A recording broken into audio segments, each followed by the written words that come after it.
Shalom, berjumpa kembali dalam program pendalaman Alkitab melalui pelajaran Sekolah Sabat bersama dengan kami Cornelius Media.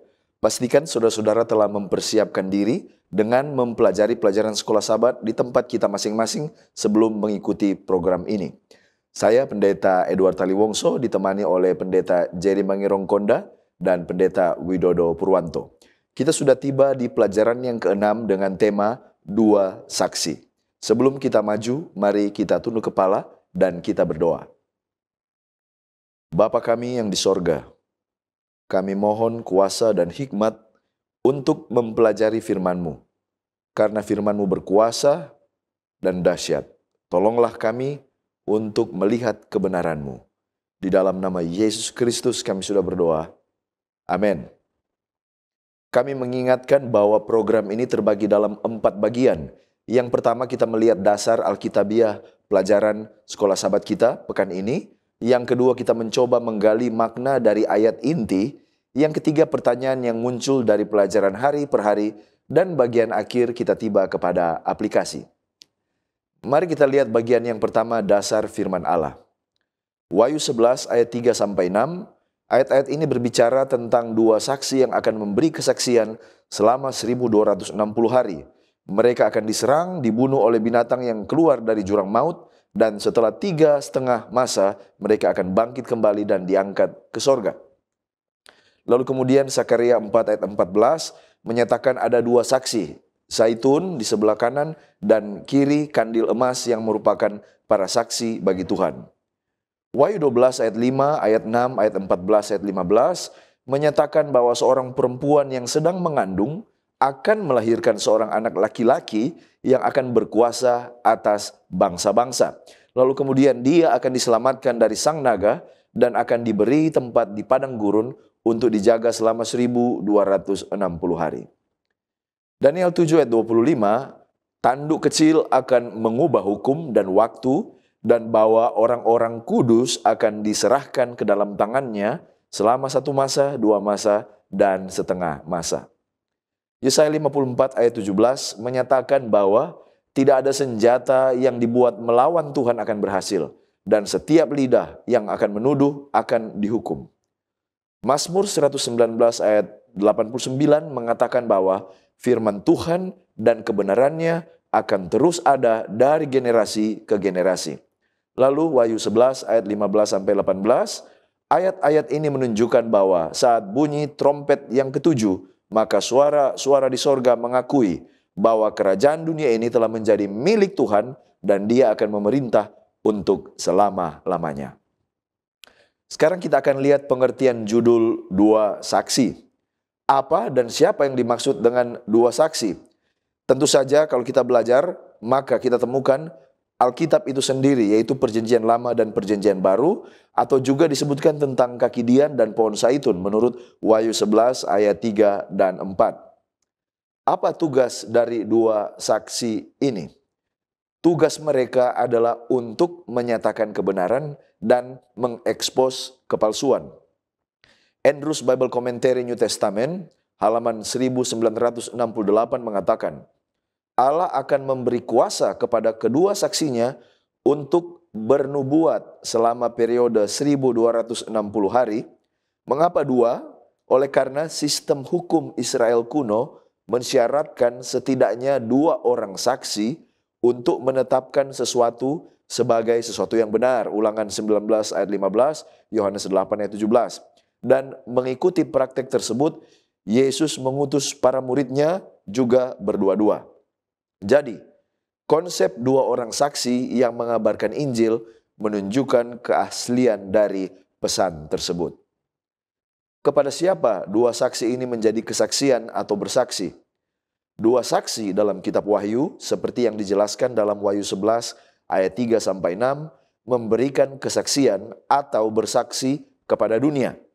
Mereka muncul di tengah-tengah masa penganiayaan yang intens terhadap orang-orang yang setia kepada Allah. Kesaksian mereka adalah tentang kebenaran Allah, tentang kasih-Nya, tentang pengampunannya, tentang keadilannya. Dan mereka juga memberi amaran tentang akibat dosa dan memberikan panggilan untuk bertobat. Kesaksian dari 2 orang saksi ini menginspirasi dan memberi keberanian kepada banyak orang untuk tetap setia kepada iman mereka dalam menghadapi berbagai tekanan dan juga kesulitan. Pertanyaan selanjutnya, berapa lama masa kesaksian? Kalau kita lihat masa dulu ketika ini dicatat dan kemudian sekarang. Andrews Bible Commentary kembali mengomentari halaman 1969. Oleh karena itu adalah tepat untuk mengidentifikasi kedua saksi tersebut sebagai Alkitab dan yang kedua adalah umat Allah. Karena mereka harus memberikan kesaksian tentang firman Allah selama periode kenabian yaitu 1260 hari dan sekali lagi pada akhir zaman. Jadi sebagaimana kesaksian ini sudah disampaikan pada periode yang lalu, maka sekarang di akhir zaman pun kesaksian ini tetap dibutuhkan oleh dunia yang gelap oleh dosa ini. Puji Tuhan, terima kasih pendeta. Saudara-saudara, sekarang kita tiba pada ayat tema pelajaran sekolah Sabat yang terdapat dalam Yesaya 40 ayat 8. Rumput menjadi kering, bunga menjadi layu, tetapi firman Tuhan Allah kita tetap untuk selama-lamanya. Mungkin saudara bertanya, apa inti dari Yesaya 40? Kemudian, seperti apa kondisi dan situasi ayat ini ditulis? Saudaraku, judul perikop Yesaya 40 adalah keselamatan untuk bangsa yang dalam pembuangan. Yesaya pasal 40 adalah berita kelepasan terhadap Yehuda bahwa masa pengasingan atau penghukuman sebagai akibat dari dosa atau hukuman Allah atas dosa-dosa mereka akan berakhir. Pasal ini juga menekankan tentang penghiburan dan pengharapan dari Allah yang kekal yang dapat memberikan mereka kekuatan untuk memulihkan negeri mereka.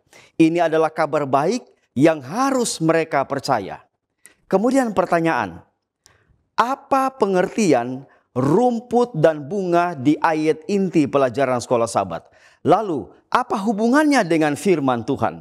Saudaraku, di dalam ayat 7 dan ayat 8, ada 2 kali diulangi istilah rumput menjadi kering dan bunga menjadi layu. Rumput menjadi kering dan bunga menjadi layu adalah gambaran bahwa manusia itu tidak kekal. Kemudian, Seventh-day Adventist Bible Commentary volume 4 halaman 246 memberi keterangan, manusia tidaklah abadi. Sejauh menyangkut unsur kehidupan, ia tidak lebih unggul daripada rumput di padang. Seperti yang disebutkan di dalam Pengkhotbah 3 ayat 9 sampai ayatnya yang ke-21. Nasib semua orang atau nasib semua makhluk sama, yaitu kematian. Kemudian mungkin Anda bertanya, apa hubungannya dengan firman Tuhan? Apa pengertian firman Tuhan tetap di ayat itu?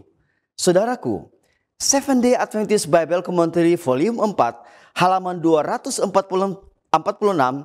memberi keterangan, firman Allah adalah kehendak Allah yang diwahyukan yang merupakan makanan rohani dan menjadi sumber kehidupan manusia. Matius 4 ayat 4 juga saksikan, manusia hidup bukan dari roti saja, tetapi dari setiap firman yang keluar dari mulut Allah. Kemudian Yohanes 6 ayat 48 sampai 51 juga sebutkan bahwa Yesus adalah roti yang turun dari sorga dan setiap orang yang makan dari roti ini akan hidup selama-lamanya. Kemudian Seventh-day Adventist Bible Commentary volume 4 halaman 246 menerangkan, kebenaran atau firman Allah tidak pernah berubah karena penciptaannya tetap sama, baik dari dahulu maupun sekarang dan sampai selama-lamanya. Hal itu juga dilihat dalam Ibrani pasal 13 ayatnya yang ke-8. Mereka yang datang kepadanya untuk mendapatkan makanan bagi jiwanya tidak akan pernah lapar. Yohanes 6 ayat 35 dan juga di dalam Yohanes 4 ayat 14, dan mereka tidak akan haus. Jadi, rumput menjadi kering dan bunga menjadi layu adalah metafora manusia yang terbatas, lemah dan tidak kekal. Sedangkan firman Tuhan sifatnya kekal, baik dahulu dan sekarang ia tidak pernah berubah. Firman Tuhan adalah roti hidup dan air hidup yang dapat memberikan kehidupan bagi manusia yang tak berdaya, manusia yang tidak kekal. Namun bila mereka mencari firman, maka firman atau Yesus akan memberikan kehidupan yang kekal bagi siapa yang percaya kepadanya. Dari ayat inti kita berpindah kepada pokok penting lain dari pembahasan kita, yaitu dua saksi. Wahyu 11 ayat 3 dan 4 mengatakan, "Dan aku akan memberi tugas kepada dua saksiku, supaya mereka bernubuat sambil berkabung 1260 hari lamanya. Mereka adalah kedua pohon zaitun dan kedua kaki dian yang berdiri di hadapan Tuhan semesta alam."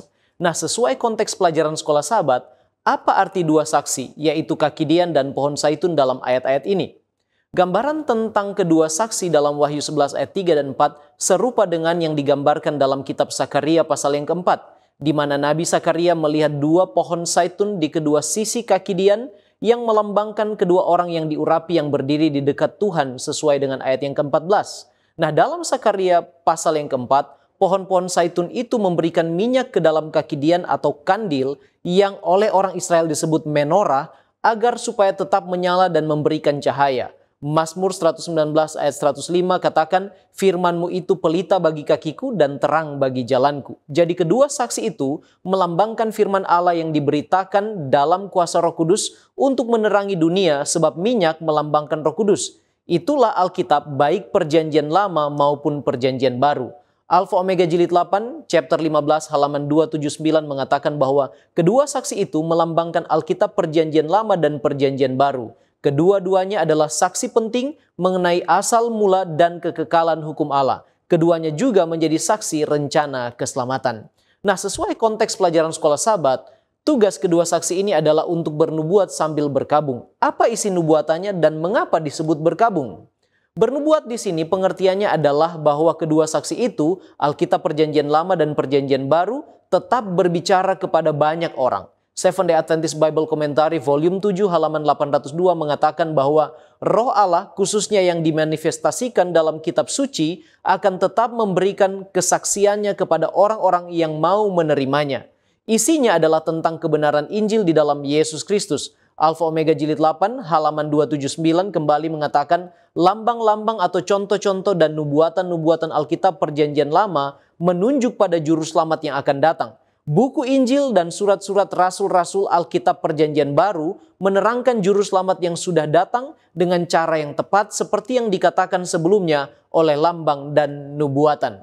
Nah, mengapa disebut berkabung? Andrew Study Bible halaman 1654 mengatakan karena mereka diabaikan, kedua saksi ini diabaikan. Kemudian Seventh-day Adventist Bible Commentary volume 7 halaman 802 mengatakan bahwa hal itu terjadi karena tradisi manusia pada waktu itu berada pada kekuasaannya di atas firman Allah atau Alkitab. Pena Inspirasi memberi gambaran yang lebih lengkap di dalam Alfa Omega Jilid 8 halaman 279 dengan mengatakan bahwa selama periode itu, pada waktu Alkitab diharamkan oleh penguasa agama dan pemerintah, pada waktu kesaksiannya diputar-balikan atau dipalsukan, dan segala usaha dilakukan oleh manusia dan setan mencari cara untuk mengalihkan pikiran orang-orang dari Alkitab itu, pada waktu mereka yang berani menyiarkan kebenarannya yang suci diburu, dikhianati, disiksa, disekap dalam penjara bawah tanah, mati syahid demi iman mereka, atau terpaksa melarikan diri ke gunung-gunung, ke lobang-lobang dan gua-gua di tanah, maka saksi-saksi yang setia itu bernubuat sambil berkabung. Nah, sekarang masa kesaksian dari dua saksi itu menurut Wahyu 11 ayat 3 adalah 1260 hari. Apa maksudnya dan apa yang terjadi? Arti dari 1260 hari adalah 1260 tahun menurut perhitungan tahun nubuatan dari Bilangan 14 ayat 34 dan Yehezkiel 4 ayat 6, yaitu 1 hari sama dengan 1 tahun. Jumlah ini adalah jumlah yang sama menurut nubuat Daniel 7 ayat 25 dan Wahyu pasal yang ke-12 yang kita sebut zaman atau era kegelapan di mana kepausan berkuasa selama 1260 tahun dan terjadi penganiayaan terhadap umat Allah. Nah, maksud dari masa kesaksian dua saksi itu selama 1260 hari adalah bahwa selama periode 1260 tahun zaman kegelapan, Alkitab akan tetap menjadi saksi Allah. Jan Napier dalam karyanya berjudul The Secrets of the Apocalypse halaman 200 edisi yang ketiga mengatakan bahwa dalam kemurahannya Tuhan akan melihat bahwa kedua saksi itu yaitu perjanjian lama dan perjanjian baru akan diizinkan untuk memberitakan Injil selama 1260 tahun meskipun tidak dengan pakaian mereka sendiri tetapi dalam penyamaran. Nah, apa yang terjadi di sana? Di tengah kegelapan rohani ini, firman Allah tetap terpelihara dan menjadi saksi kepada orang-orang yang mau menerimanya dan berdiri setia kepada kebenaran Allah dalam Alkitab seperti kaum Waldensia dan juga para reformator dengan segala resiko penghukuman dan kematian. Contoh resikonya dicatat dalam sejarah pada konsili Toulouse yang diselenggarakan pada tahun 1229. Paus Gregor IX telah membuat keputusan nomor 2 dan 4 bahwa kami melarang orang awan memiliki salinan perjanjian lama dan perjanjian baru. Kami melarang mereka dengan sangat keras untuk memiliki kitab-kitab di atas dalam bahasa sehari-hari. Tempat tinggal, gubuk-gubuk yang paling sederhana, dan bahkan tempat persembunyian di bawah tanah dari orang-orang yang dihukum karena memiliki kitab suci akan dimusnahkan seluruhnya. Orang-orang ini akan diburu di hutan-hutan, di gua-gua, dan siapapun yang memberi mereka tempat berlindung akan dihukum berat. Nah, apa yang telah dimulai oleh kepausan diselesaikan oleh ateisme, di mana menurut Alfa Omega Jilid 8 halaman 286, pada akhir dari periode itu, kekuasaan dan pemerintahan ateis selama revolusi Prancis telah mengadakan peperangan melawan Allah dan firman yang kudus. Peribadatan kepada Allah dihapuskan, Alkitab-Alkitab dikumpulkan dan dibakar serta lembaga-lembaga Alkitab dilenyapkan. Nah, sekarang setelah lewat 1260 hari dan zaman sekarang, apa nubuat dan tugas dua saksi masih ada dan berlaku atau tidak? Ayat inti kita dalam Yesaya 40 ayat 8 mengatakan rumput menjadi kering, bunga menjadi layu, tetapi firman Allah kita tetap untuk selama-lamanya. Artinya Alkitab perjanjian lama dan baru, dua saksi itu berlaku dari zaman ke zaman termasuk setelah lewat 1260 hari atau tahun nubuatan. Mengapa? Karena sesungguhnya dengan firman Allah, Alkitab, menurut 28 uraian doktrin dasar Alkitabiah halaman 16, Allah memberikan kepada manusia pengetahuan tentang keselamatan dan kitab suci itu adalah pernyataan kehendak Allah. Pekabaran 3 malaikat dalam Wahyu 14 juga mengindikasikan bahwa dua saksi itu masih tetap menjalankan tugasnya dan berlaku membawa terang kebenaran ilahi kepada semua bangsa, suku, dan bahasa dan kaum sampai pada akhir zaman. Baik, terima kasih pendeta. Sekarang kita melihat periode-periode nubuatan. Kalau kita lihat ada 2 tahun yang disebutkan. Tahun 538 sebagai titik awal dan 1798. Dari mana dasar teologis dan alkitabiahnya? Sepertinya ini adalah rekaan dan pencocokan saja dari ahli teologi atas sejarah dan nubuatan. Lalu siapa ahli teologi yang pertama menyatakan ini? Apa dasar gereja Advent menerimanya sampai saat ini? Nah, penafsiran 1260 tahun, 538 sampai 1798 Masehi, berhubungan erat dengan identitas si tanduk kecil dalam Daniel 7 ayat 25.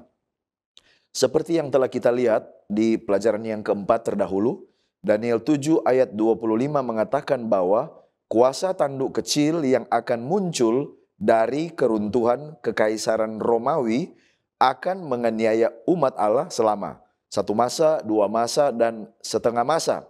1 masa itu adalah 1 tahun atau 360 hari perhitungan lunar Yahudi. Jadi 3,5 masa sama dengan 1260 hari. Ciri-ciri tanduk kecil menurut Daniel 7 ada 8. Yang pertama, dia itu muncul dari kerajaan keempat. Dia muncul dari kerajaan Roma. Itu sebabnya dia masih membawa nama Roma. Yang kedua, dia bukan raja tapi mempunyai kekuasaan seperti raja. Ketika dia muncul, 3 kerajaan akan dilenyapkan. Lalu yang keempat, dia muncul setelah tahun 476 Masehi. Yang kelima, dia menjadi semakin berkuasa. Yang keenam, dia mengubah hukum Allah. Yang ketujuh, dia menganiaya orang-orang kudus. Lalu yang kedelapan, dia berkuasa selama 1260 tahun. Dan ada satu lagi ciri yang ditambahkan, yaitu dia masih ada sampai saat ini, sampai keadilan penghakiman diberikan kepada milik umat dari Allah yang Maha Tinggi. Nah, jadi sekalipun mungkin kita tidak sepakat dengan poin yang ke-8, bahwa dia berkuasa selama 1260 tahun, tetapi masih ada 8 ciri yang lain yang sangat cocok menggenapi nubuatan ini. Mari kita lihat dalam bukti sejarah mengapa 538 menjadi starting point. Tahun-tahun ditumpasnya bangsa-bangsa yang menentang kekuasaan gereja Roma. Tahun 493 Masehi, Heruli dimusnahkan oleh Kaisar Zeno. Lalu kemudian tahun 534, Vandal dimusnahkan oleh Belisarius, utusan Kaisar Justinian. Lalu tahun 538, Ostrogot dimusnahkan oleh Belisarius, utusan Justinian. Jadi, sejak tahun 538, tidak ada lagi bangsa yang menentang kekuasaan kepausan. Dengan kata lain, negara gereja kepausan efektif berkuasa sejak 538 Masehi. Sekarang kita akan lihat titik akhirnya. Menurut buku 264 Tahta Suci Paus, halaman 138, sana bicara tentang Paus Pius. Pada tahun 1798, tentara Republik Prancis memasuki Roma, menangkap Paus dan mendeportasikannya ke Prancis. Ia meninggal pada 29 Februari 1799 sebagai tawanan di Valence. Jadi 538 sampai 1798 itu sama dengan 1260 tahun atau 1260 hari secara nubuatan. Nah, mungkin yang jadi pertanyaan adalah prinsip penafsiran satu hari sama dengan satu tahun. Prinsip hari tahun ini adalah alat hermeneutika utama untuk menafsirkan periode waktu yang dibuat di dalam kitab Daniel dan Wahyu. Dan landasan Alkitabiahnya adalah Bilangan 14 ayat 34 dan Yeskiel 4 ayat 6, di mana satu hari melambangkan satu tahun dalam penggenapan nubuatan. Pendekatan historisisme gereja Masih Advent hari ke-7 menggunakan pendekatan historis dalam menafsirkan nubuat-nubuat apokaliptik. Metode historis ini memandang nubuat sebagai penggenapan yang progresif dan terus-menerus dari waktu ke waktu. Dan pandangan ini membuat orang-orang seperti John Wycliffe, Luther, Zwingli, Knox, dan yang lainnya mengidentifikasi tanduk kecil dalam Daniel 7 dan 8 dan juga binatang yang muncul dari laut seperti yang digambarkan dalam Wahyu 13 sebagai gereja Katolik Roma, yaitu kekuasaan kepausan. Jika demikian, pertanyaannya adalah mengapa para reformator belum mengidentifikasi periode 1260 tahun itu pada waktu masa hidup mereka? Jawabannya adalah karena masa itu masih jauh ke depan bagi mereka. Dan adalah wajar jika yang telah melampaui masa itulah yang memiliki kesempatan untuk melihat ke belakang dan membuat perhitungannya. Pertanyaannya adalah apakah prinsip hari tahun di dalam menafsirkan waktu di dalam nubuatan ini diciptakan oleh gereja Masih Advent hari ke-7? Jawabannya tidak. Oleh karena William Shea dalam buku Selected Studies on Prophetic Interpretation halaman 106 sampai 110 mengatakan bahwa bukti paling awal penggunaan prinsip satu tahun satu hari meskipun bukan nama tersebut dapat ditemukan dalam The Book of Jubilee, sebuah karya Yahudi dari periode intertestamental. The Book of Jubilee yang berasal dari abad kedua sebelum Masehi menggunakan kata minggu untuk menyebut 7 tahun. Jadi gereja Advent bukan yang pertama. Kemudian Gerhard Vandal dalam In Defense of Year Day Principle dari Journal of Adventist Theological Society halaman 17 mengatakan bahwa kita menemukan di sepanjang sejarah gereja sejumlah penafsir Yahudi dan Kristen yang menggunakan prinsip tahun hari. Misalnya, Benjamin Ben Moses Nahawendi abad ke-8 dan abad ke-9. Lalu kemudian ada Yoakim dari Floris, abad kedua. Lalu juga ada reformator Philip Melanchthon, tahun 1400-an sampai 1500.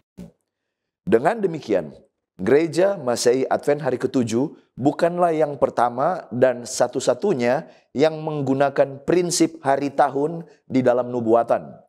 Melainkan Gereja Masehi Advent hari ke-7 adalah salah satu dari sedikit yang masih setia kepada metode penafsiran historisis. Apa kehebatan dari dua saksi ini menurut Wahyu 11 ayat 5 sampai 7? Dalam Wahyu 11 ayat 5 sampai 7, kehebatan dari dua saksi dijelaskan sebagai berikut. Yang pertama, berkuasa untuk mengeluarkan api dari mulut mereka.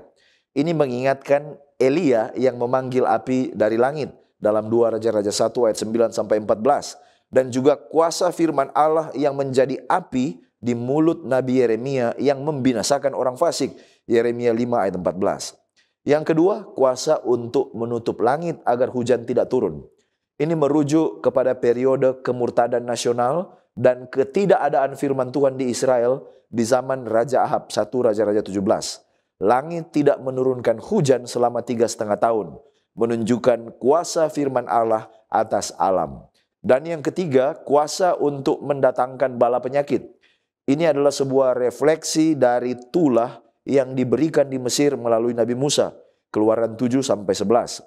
Dan ini menggambarkan kuasa firman Allah untuk memberikan penghakiman dan penghukuman. Selama periode 1260 tahun itu atau 538 sampai 1798, apa yang menjadi pertentangannya?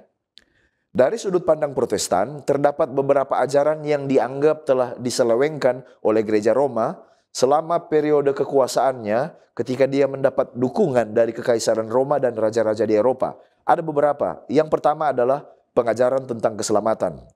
Protestantisme menekankan keselamatan oleh iman semata. Tidak perlu campur tangan karya baik manusia. Sola fide. Yang kedua, mengenai otoritas Alkitab. Protestantisme menegaskan otoritas tunggal Alkitab sebagai pedoman iman dan praktek. Sola scriptura. Lalu kemudian yang ketiga, gereja sebagai pengantara. Protestantisme menolak konsep perantaraan gereja dalam urusan antara manusia dan Allah.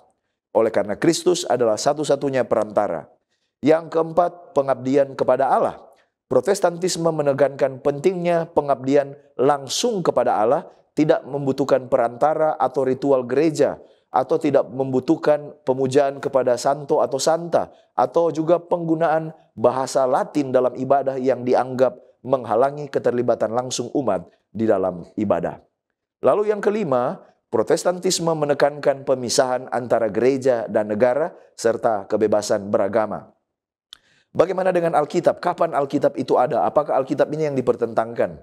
Nah, penting untuk dicatat bahwa proses pembentukan Alkitab sebagai satu kesatuan yang diterima oleh gereja-gereja Kristen modern memakan waktu beberapa abad. Pembentukan kanon Alkitab atau daftar resmi kitab-kitab yang dianggap sah terjadi melalui diskusi dan konsensus di antara pemimpin gereja. Dengan keputusan resmi terkadang diambil dalam konsili-konsili gerejawi. Secara umum, periode pembentukan Alkitab sebagai kesatuan tunggal diperkirakan berlangsung dari abad keempat hingga abad kelima Masehi, meskipun proses penyusunannya berlangsung jauh sebelumnya. Saudara-saudara, pelajaran sekolah Sabat tepatnya pada hari Selasa menyinggung mengenai dua saksi dibunuh. Mungkin Anda bertanya, siapa saksi yang dibunuh? Siapa yang membunuh? Lalu dengan cara bagaimana ia dibunuh? Saudara, merujuk dari penglihatan Sakaria, sang nabi melihat dua pohon zaitun di kedua sisi kaki dian emas. Gambaran yang sama dalam Wahyu pasal 11. Apa yang dilihat Sakaria dan Yohanes dalam Wahyu pasal 11 menunjuk kepada firman Allah sebagai pelita dan terang. Firman Allah terdiri dari perjanjian lama dan perjanjian baru. Adalah dua saksi yang menyaksikan Yesus Kristus. Jadi, saksi yang dibunuh dalam hal ini adalah firman Allah. Kemudian pertanyaan, Siapa yang membunuh dua saksi itu? Lalu dengan cara bagaimana ia dibunuh? Saudaraku, dari awal iblis adalah oknum yang menentang otoritas Tuhan. Sekarang iblis berperang melawan kitab suci. Dia memulai serangan baru terhadap otoritas kitab suci melalui reformasi Prancis yang dimulai pada tahun 1789. Nah, dalam revolusi Prancis, pemerintah secara resmi menetapkan pemujaan nalar atau akal manusia sebagai agama ateis yang disponsori oleh negara. Hal ini dimaksudkan untuk menggantikan agama Kristen. Gereja-gereja di seluruh Prancis diubah menjadi tempat pemujaan nalar atau pikiran manusia. Kitab suci dibakar di jalanan. Nah, Allah dinyatakan tidak ada dan kematian dinyatakan sebagai tidur tanpa akhir. Iblis bekerja melalui orang-orang yang tidak beriman untuk membunuh dua saksi Allah, yaitu firman Allah. Mayat mereka akan tergeletak di atas jalan raya kota besar yang secara rohani disebut Sodom dan Mesir, di mana juga Tuhan mereka disalibkan. Wahyu pasal 11 ayatnya yang ke-8. Jadi, iblis bekerja melalui revolusi Prancis. Untuk apa? Untuk memusnahkan firman Allah dengan menjadikan nalar atau akal manusia di atas segalanya, menggantikan posisi firman Tuhan atau Alkitab. Allah dinyatakan tidak ada. Alkitab dimusnahkan. Yang memiliki Alkitab akan dikucilkan, bahkan akan dianiaya. Nah, saudara-saudara, dalam pelajaran sekolah sahabat juga menyinggung mengenai mayat yang terbaring tidak terkubur selama 3,5 hari. Pertanyaan, apa yang dimaksud dengan frasa ini? Dan mengapa ini terjadi? Saudaraku, merujuk dari Wahyu pasal 11 ayat 9, mengatakan bahwa mayat kedua saksi Allah akan terbaring tak terkubur selama 3,5 hari. Seventh-day Adventist Bible Commentary volume 7 halaman 803 memberikan informasi. 3,5 hari adalah nubuatan yang mewakili 3,5 tahun secara harafiah. Ateisme mencapai puncaknya pada masa revolusi Prancis. Setidaknya selama sekitar 3,5 tahun. Periode ini berlangsung dari tanggal 26 November 1793 ketika sebuah dekret yang dikeluarkan di Paris menghapuskan agama hingga 17 Juni 1797 ketika pemerintah Prancis menghapus hukum-hukum agamanya. Kemudian pertanyaan, apakah kejadian seperti di Prancis dapat terulang kembali?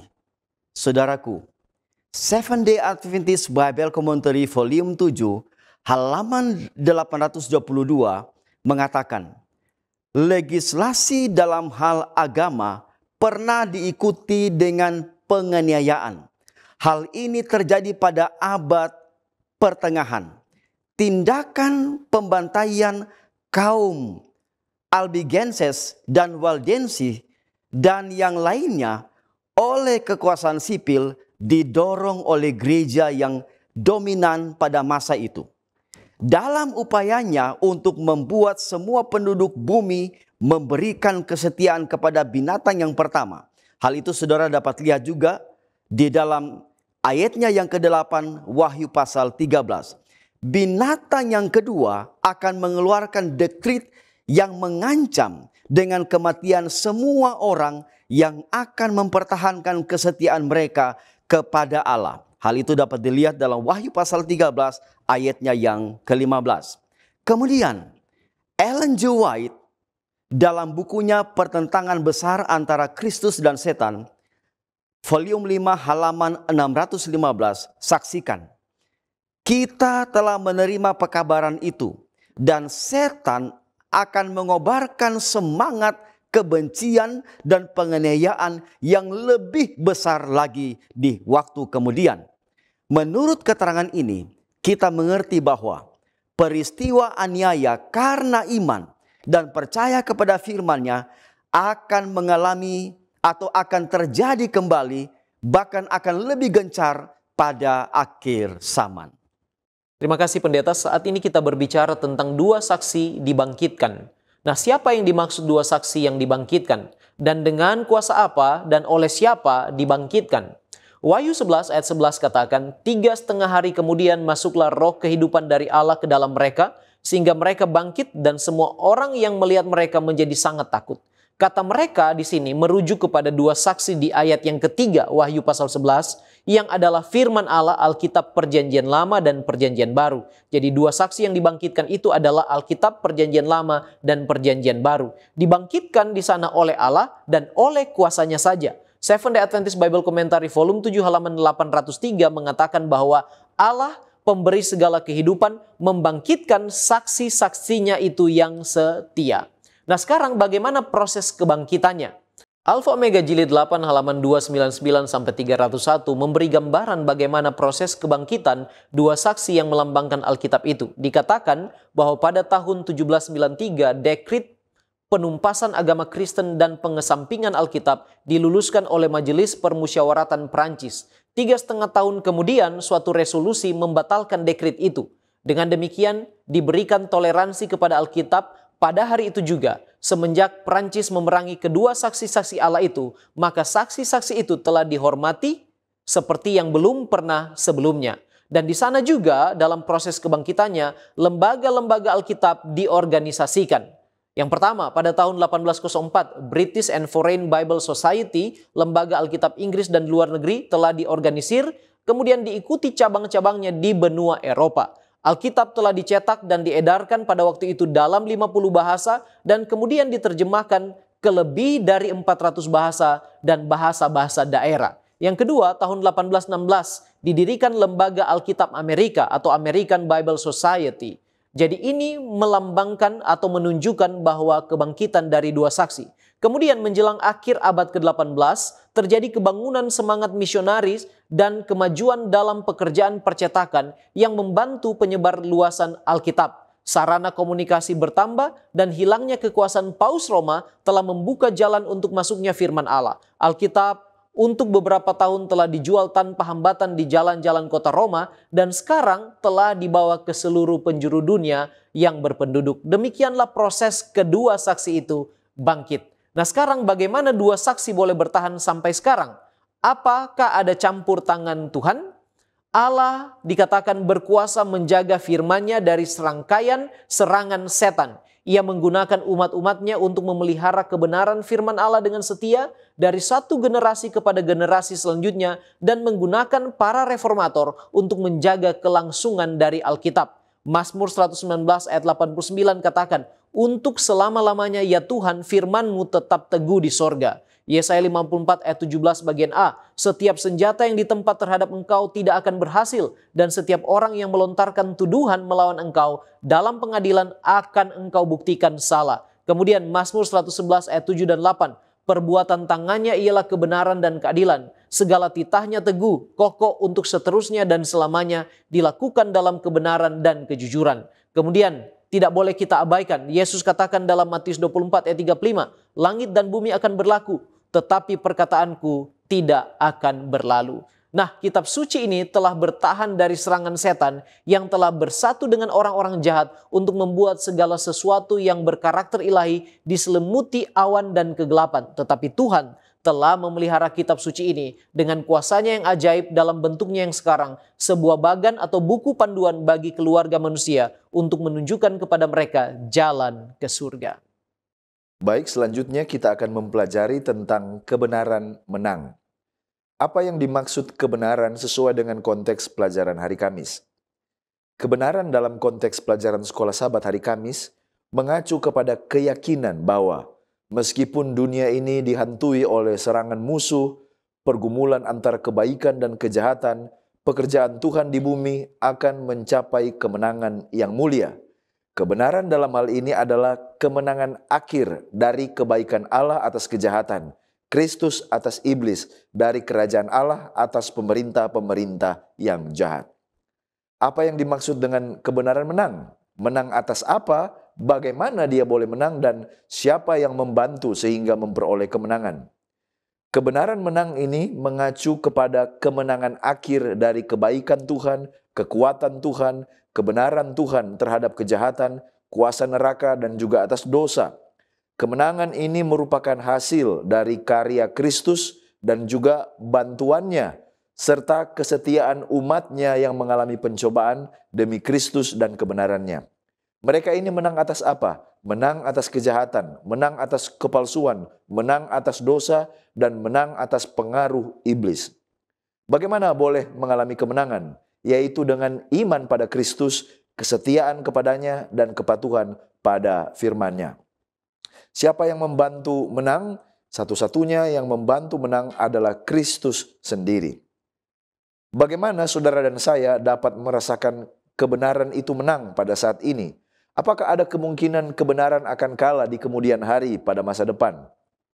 Saat ini kita merasakan kebenaran menang dalam persekutuan kita dengan Kristus dan dalam harapan akan kemenangan akhirnya. Namun, kemungkinan bahwa kebenaran akan kalah di masa depan itu tidak ada.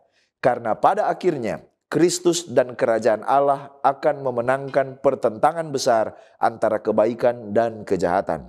Wahyu 11 ayat 15-18 menggambarkan peristiwa pada akhir zaman ketika kerajaan dunia akan menjadi milik Tuhan dan Kristus akan memerintah, kejahatan akan dikalahkan dan kebenaran akan memenangkan segalanya. Oleh karena itu, kita tidak perlu takut bahwa kebenaran akan kalah di masa depan karena janji Allah tentang kemenangannya itu tetap teguh dan pasti. Saudara-saudara, sekarang kita tiba pada pendalaman pelajaran sekolah Sabat tepatnya pada hari Jumat. Mungkin saudara bertanya, mengapa atau apa dasarnya orang tidak menyukai bahkan ingin menghancurkan Alkitab dan bahkan menganiaya orang yang membaca Alkitab?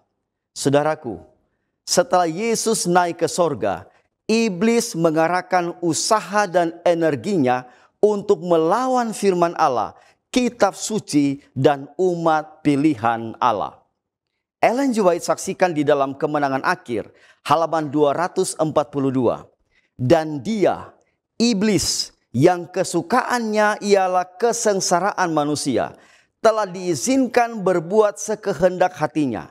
Mereka yang telah memilih pemberontakan dibiarkan untuk menuai buah-buahnya.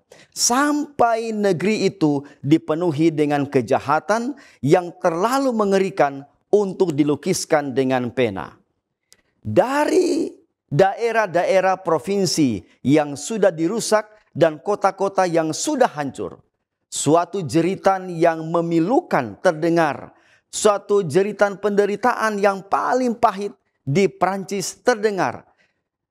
Prancis digoncangkan seolah-olah oleh gempa bumi. Agama, hukum, tatanan sosial, keluarga, negara dan gereja semua telah dipukul oleh tangan fisik yang telah diangkat melawan hukum Allah. Saudaraku, setiap orang mungkin memiliki alasan yang unik dan personal mengapa mereka menyukai Alkitab dan bahkan rela mengorbankan segalanya. Hal itu seringkali merupakan hasil dari pengalaman, keyakinan, dan nilai-nilai yang mereka anut dalam kehidupan mereka. Minimal ada 6 alasan mengapa hal itu mereka lakukan. Yang pertama, keyakinan agama. Bagi banyak orang yang menganut agama Kristen, Alkitab dianggap sebagai kitab suci yang mengandung ajaran dan petunjuk dari Tuhan. Mereka percaya bahwa membaca Alkitab dapat membimbing hidup mereka dan membawa mereka lebih dekat kepada Tuhan. Yang kedua, nilai-nilai spiritual. Alkitab tidak hanya dianggap sebagai sebuah buku, tetapi juga sebagai sumber nilai-nilai spiritual yang penting bagi banyak orang. Isi Alkitab seringkali membahas tentang kasih, belas kasihan, keadilan, dan kebijaksanaan yang menjadi landasan bagi banyak orang dalam menjalani kehidupan mereka. Kemudian alasan yang ketiga, penghiburan dan harapan. Bagi banyak orang, Alkitab adalah sumber penghiburan dan harapan dalam menghadapi kesulitan dan penderitaan. Kemudian yang keempat, warisan budaya. Di banyak masyarakat, Alkitab bukan hanya merupakan kitab suci, tetapi juga bagian dari warisan budaya dan sejarah mereka. Kemudian alasan yang kelima, pentingnya kebenaran. Saudara, bagi sebagian orang, membaca Alkitab merupakan upaya untuk mencari dan memahami kebenaran. Mereka rela mengorbankan bahkan nyawa mereka karena keyakinan bahwa Alkitab mengandung kebenaran yang penting bagi kehidupan mereka. Kemudian yang keenam, komunitas agama. Banyak orang yang aktif dalam komunitas agama, juga mereka merasakan kekuatan dan dukungan dari komunitas. Hal ini dapat memperkuat ikatan sosial dan spiritual yang mendalam dalam komunitas mereka. Kemudian pertanyaan, mengapa Allah sepertinya tidak melindungi, bahkan cenderung mengizinkan orang menderita karena Alkitab? Saudara-saudaraku, salah satu strategi setan melawan otoritas Allah adalah menghentikan orang untuk membaca dan percaya pada firman Tuhan atau Alkitab. Dan bila umat Allah yang setia menerima dan percaya serta membaca Alkitab, dengan tekun setan tidak tinggal diam. Ia akan mendatangkan kesulitan bahkan penderitaan. Sekarang pertanyaan, apakah Allah tidak melindungi umatnya? Saudaraku, Ellen G. White di dalam Kemenangan Akhir halaman 176 saksikan. Sementara para penguasa dan kuasa-kuasa serta roh-roh jahat di udara bersekutu melawan mereka, Tuhan tidak melupakan umatnya.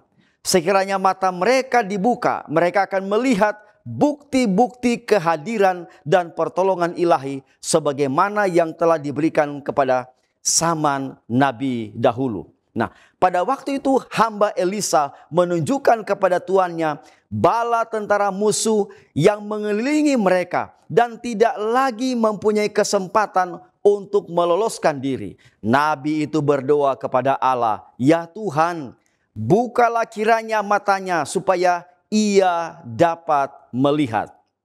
2 Raja-Raja 6 ayat 17. Dan lihatlah, bukit-bukit penuh dengan kereta perang dan kuda-kuda api. Bala tentara sorga bertugas untuk melindungi umat Allah. Saya ulangi, bala tentara sorga atau sepasukan malaikat bertugas untuk melindungi umat Allah. Demikianlah malaikat-malaikat mengawal pekerja-pekerja dalam pergerakan reformasi. Sekarang kita datang kepada penutup dan aplikasi dari apa yang kita pelajari. Bagaimanakah kita merasakan peranan dua saksi, yaitu Perjanjian Lama dan Perjanjian Baru dalam hidup kita, dan bagaimana dua saksi bisa merubah hidup kita yang susah menjadi senang dan sejahtera. Karena mungkin ada yang berpikir, buat apa baca atau bergantung serta berharap pada isi dua saksi Perjanjian Lama dan Perjanjian Baru, tapi tidak ada perubahan hidup.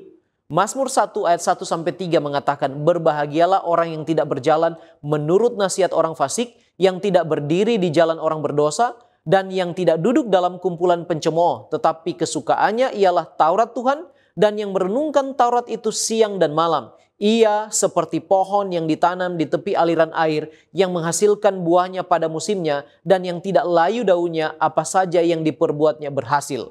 Untuk bisa merasakan peranan dua saksi, yaitu Alkitab Perjanjian Lama dan Perjanjian Baru, maka kita perlu gemar merenungkannya siang dan malam agar kita boleh diberkati, berbahagia, dan ada sukacita di dalamnya. Selain itu, pembelajaran akan firman Allah akan secara lengkap membawa perubahan bila ada penurutan di dalamnya. Wahyu 1 ayat 3 berkata, "Berbahagialah ia yang membacakan dan mereka yang mendengarkan kata-kata nubuat ini dan yang menuruti apa yang ada tertulis di dalamnya, sebab waktunya sudah dekat." Dan yang tidak boleh kita lupakan adalah peranan Roh Kudus dalam kita mengalami peran kedua saksi itu. Ellen G. White mengatakan dalam buku From Here to Forever halaman 365, Alkitab tidak boleh dipelajari tanpa doa. Roh Kudus sendiri dapat membuat kita merasakan pentingnya hal-hal yang mudah dipahami atau mencegah kita bergumul dengan kebenaran-kebenaran yang sulit. Malaikat-malaikat surgawi mempersiapkan hati untuk memahami firman Allah. Kita akan terpesona dengan keindahannya, dikuatkan oleh janji-janjinya. Pencobaan seringkali tampak tak tertahankan karena orang yang dicobai tidak dapat dengan mudah mengingat janji-janji Allah dan menghadapi iblis dengan senjata firman Tuhan. Tetapi malaikat-malaikat mengelilingi orang-orang yang mau diajar dan mereka akan mengingatkan mereka akan kebenaran-kebenaran yang diperlukan. Jadi firman Allah adalah roti kehidupan. Mereka yang memakan dan mencerna firman ini menjadikannya bagian dari setiap tindakan dan setiap karakter. Bertumbuh kuat di dalam kekuatan Allah. Firman itu memberikan kekuatan yang kekal kepada jiwa, menyempurnakan pengalaman dan membawa sukacita yang akan tinggal selamanya. The Signs of the Times 25 Juni 1902. Nah sekarang mengapa? Karena dua saksi perjanjian lama perjanjian baru justru ada pertengkaran di antara pengikut Kristus atau orang Kristen. Khususnya dalam interpretasi Alkitab dan juga keyakinan. Nah 2 Petrus 1 ayat 20 dan 21 mengatakan, yang terutama harus kamu ketahui ialah bahwa nubuat-nubuat dalam kitab suci tidak boleh ditafsirkan menurut kehendak sendiri. Sekali lagi, tidak boleh ditafsirkan menurut kehendak sendiri. Sebab tidak pernah nubuat dihasilkan oleh kehendak manusia, tetapi oleh dorongan Roh Kudus orang-orang berbicara atas nama Allah. Jadi penafsiran Alkitab tidak boleh atas kehendak sendiri dan harus di bawah kendali Roh Kudus. Dalam pertentangan besar menurut buku Kemenangan Akhir halaman 53 dikatakan, setan mengetahui benar bahwa Alkitab akan menyanggupkan manusia untuk mengetahui penipuannya dan melawan kuasanya. Itulah sebabnya dia berusaha mengaburkan kebenaran Alkitab dengan mengilhami orang-orang yang coba menafsirkan Alkitab menurut keinginan dan kehendak mereka sendiri. Hal inilah yang menyebabkan adanya pertentangan karena perbedaan interpretasi Alkitab, keyakinan, dan juga menghasilkan banyak denominasi gereja Kristen. Seandainya semua menggunakan prinsip sola scriptura dan tota scriptura untuk menafsirkan Alkitab, hanya Alkitab saja, artinya Alkitab menjadi penafsir Alkitab, dan prinsip berikutnya adalah Alkitab harus dilihat secara total atau secara keseluruhan dalam kesatuan yang harmonis, maka tidak akan ada pertentangan. Itulah sebabnya Yesus pada waktu dicobai selalu menjawab, ada tertulis, ada tertulis. Nyonya White mengatakan dalam buku Testimonies volume 5 halaman 704-706, saudara-saudaraku, biarlah firman Allah tetap berdiri sebagaimana adanya. Janganlah hikmat manusia mengurangi kekuatan dari satu pernyataan kitab suci. Artinya jangan tambahi atau kurangi. Sebab Wahyu pasal 22 ayat 18 dan 19 mengatakan, aku bersaksi kepada setiap orang yang mendengar perkataan-perkataan nubuat dari kitab ini. Jika seorang menambahkan sesuatu kepada perkataan-perkataan ini, maka Allah akan menambahkan kepadanya malapetaka-malapetaka yang tertulis di dalam kitab ini. Dan jikalau seorang mengurangkan sesuatu dari perkataan-perkataan dari kitab nubuat ini, maka Allah akan mengambil bagiannya dari pohon kehidupan dan dari kota kudus seperti yang tertulis di dalam kitab ini. Alfa Omega jilid 8 halaman 8. Bagi pelajar Alkitab yang sungguh-sungguh dan hikmat dengan pandangan terang akan melihat dengan jelas keharmonisan yang mendasar di dalamnya. Kiranya kita dibangun pada kehidupan yang harmonis dengan firman Allah melalui dua saksi Alkitab, perjanjian lama dan perjanjian baru. Dan kita dikuatkan menghadapi pertentangan besar dan pada akhirnya bertahan sampai kesudahan dan akan menerima mahkota kehidupan. Mari kita tunduk kepala dan satu dalam doa. Terpujilah namamu ya Tuhan Allah kami sebab Engkau baik. Terima kasih oleh pertolonganmu kami boleh belajar firman-Mu tentang dua saksi Allah. Kiranya Tuhan kebenaran yang telah kami terima pelajari, Tuhan meteraikan di dalam hati dan pikiran kami. Dan oleh pertolongan Roh Kudus, firman-Mu ini akan menolong kami berubah, bertumbuh, bertahan dalam kebenaran, menang dalam pertentangan besar oleh kuasa Tuhan. Dan kami akan diselamatkan. Berkati kami Tuhan, ampuni kami dari dosa kami. Dalam nama Tuhan Yesus kami sudah berdoa. Amin.